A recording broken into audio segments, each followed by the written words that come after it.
Let's take you to the chair of the review. The Western Sydney University Chancellor and former Department of Prime Minister and Cabinet Secretary Peter Shergold joins us live now. Really appreciate your time. Thank you so much for making the effort to get into the studio there. Border closures and lockdowns were so hotly debated as we lived through those times.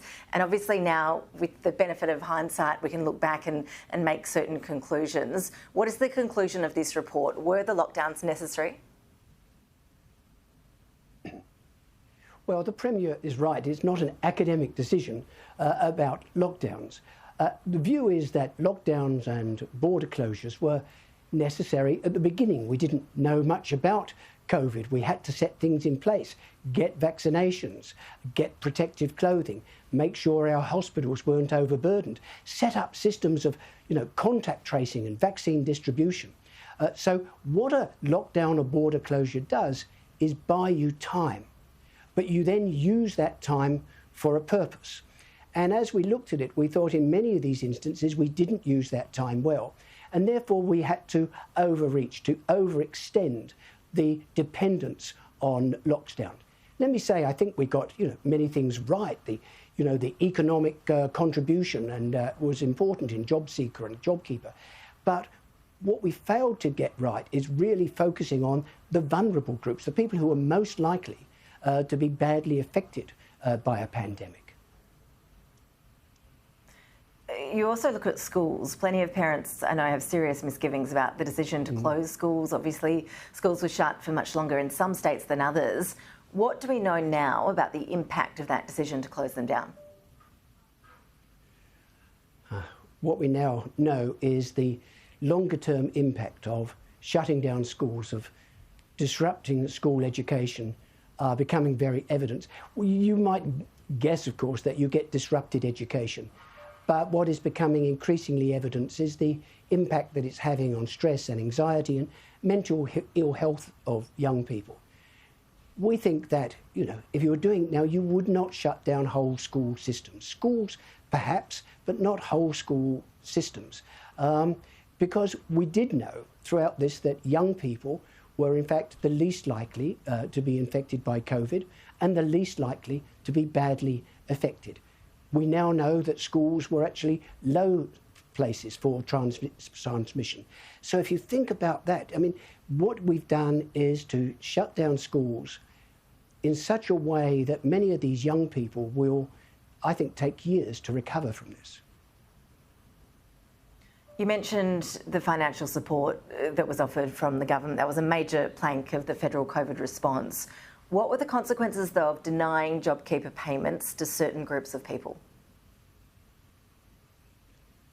I think those consequences were disastrous. We made a decision when we took the bold and correct decision to introduce JobKeeper and the expansion of JobSeeker.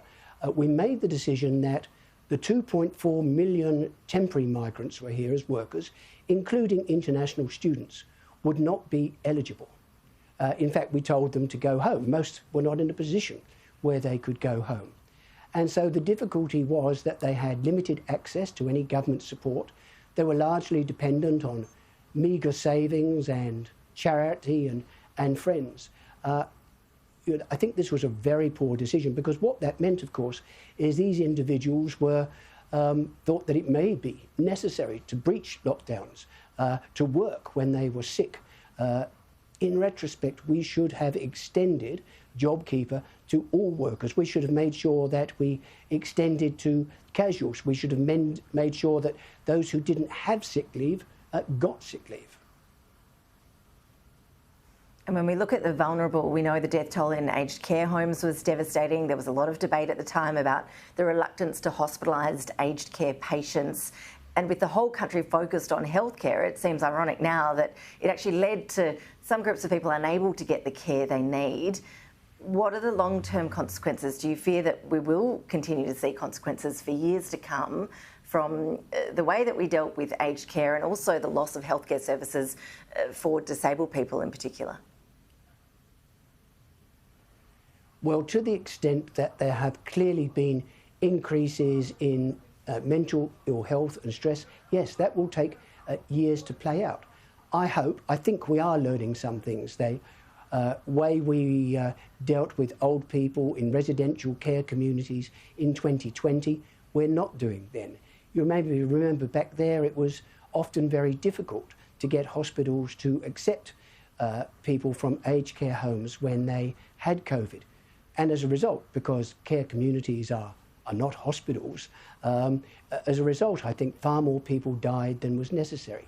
Now, with increased vaccination and I think better relationships between aged care homes and the public health systems, we have started to significantly bring down that rate of transmission and death amongst elderly Australians.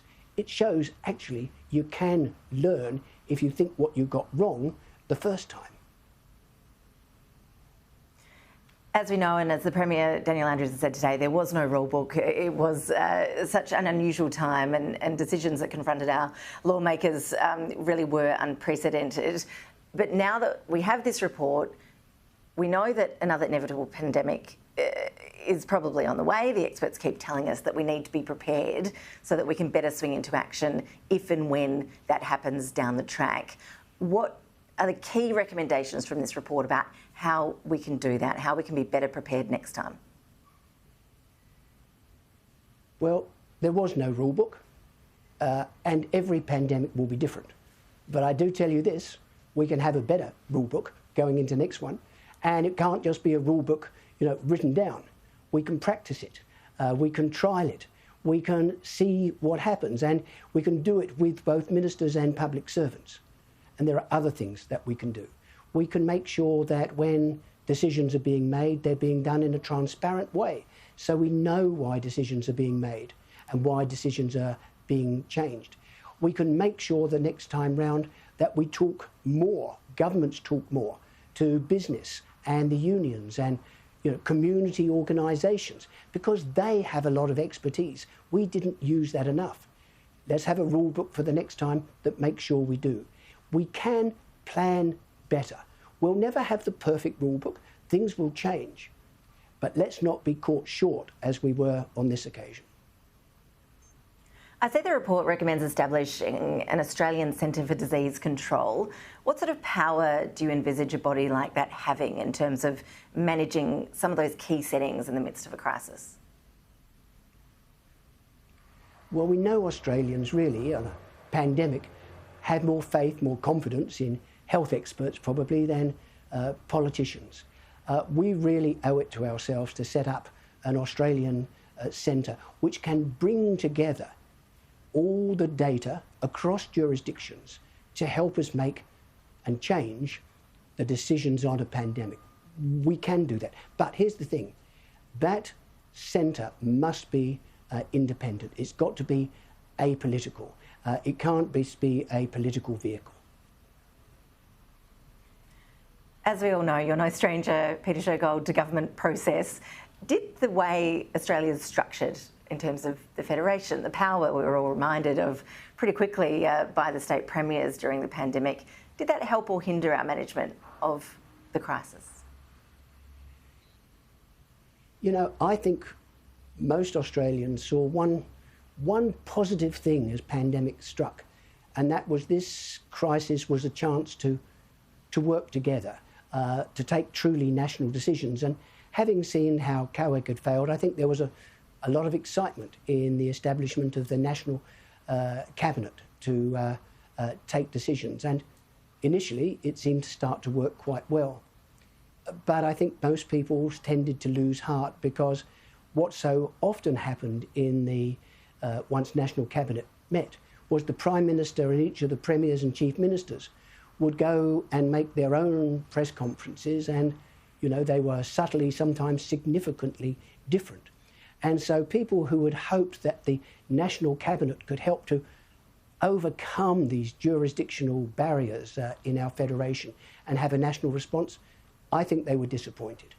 I think now National Cabinet is continuing, and if we can continue to develop it and use it better, if the Prime Minister and state premiers and chief ministers say to their public servants, we want you to work together across jurisdictional lines and do it at a time where it's business as usual, and not just at a time of crisis, then when the crisis comes, we will be much better placed to do it.